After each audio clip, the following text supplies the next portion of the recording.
Hi everyone, I want to start out with an invitation. There it is. I'll talk to you again soon.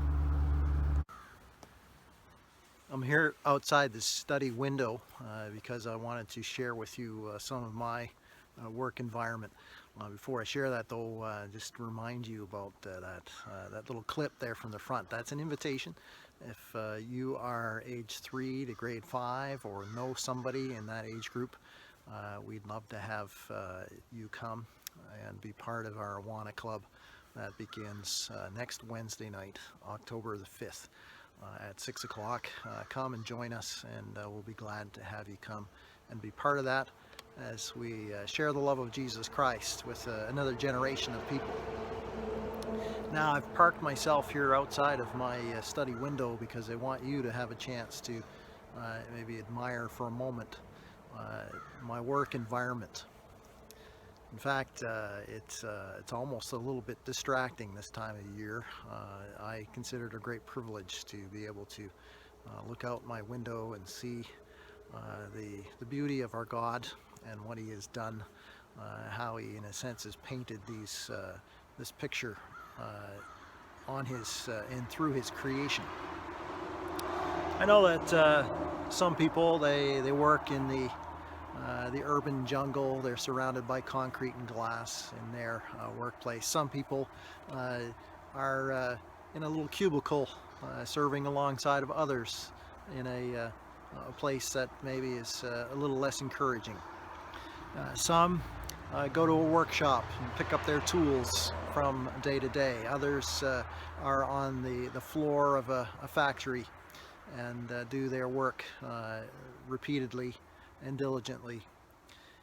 Still others, even like my daughter, who goes from day to day to a cold storage unit and does her work there in the cold, and jokingly has to go outside in order to warm up.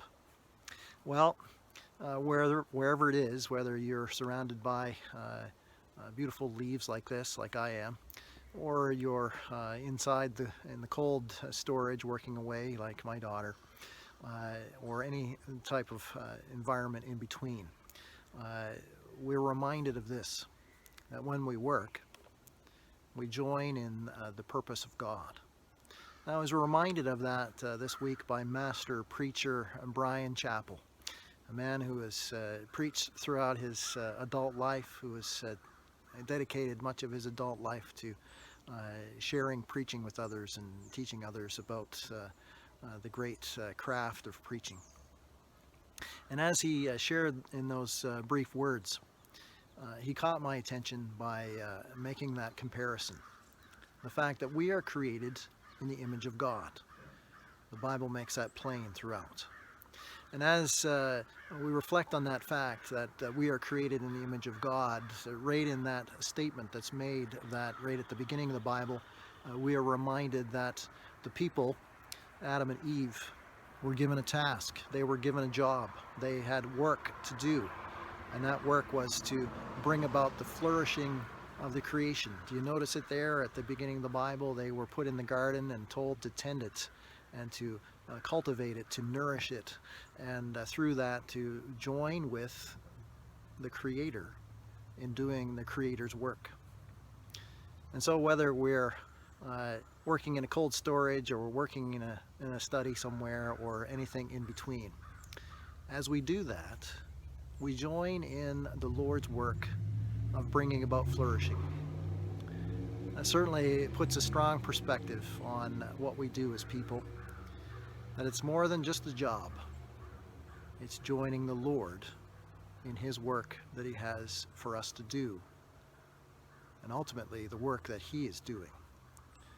So as we work away today, let's remember that we are doing the Lord's work as we work, and that we are involved in His work of bringing about flourishing so that people will know Jesus Christ and that their lives will be changed for eternity. Well, I hope you're having a great day. God bless.